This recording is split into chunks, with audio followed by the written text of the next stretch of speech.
নমস্কার, আমি doctor Aritra Bhattacharya, ENT surgeon.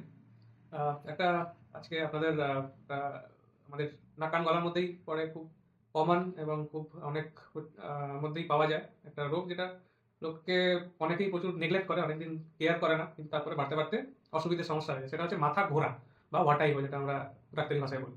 তো ভার্টাইগো কি হয়? অনেক ধরনের হয়। একটা হতে পারে যে শুধু ঘুমের সময় হচ্ছে, খাট থেকে উঠে, কিংবা হতে পারে সারাদিনই হয়ে যাচ্ছে, কিংবা হতে পারে কোনো বেশি আওয়াজ শুনলে হচ্ছে। নানান রকম ধরনের হয়।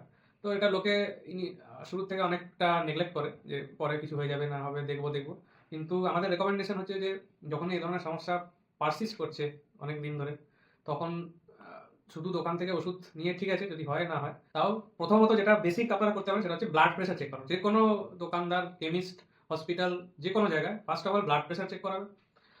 আর ২ নম্বর হচ্ছে দেখতে হবে যে মাথা ঘোরার সাথে বমি হচ্ছে কিনা। যদি বমি হয় তাহলে কিন্তু খুব জরুরি যে একটা হাসপাতালে কোনো ডাক্তারকে দেখাতেই হবে। কোনো ইএনটি চিকিৎসককে দেখানো একদম নেসেসারি।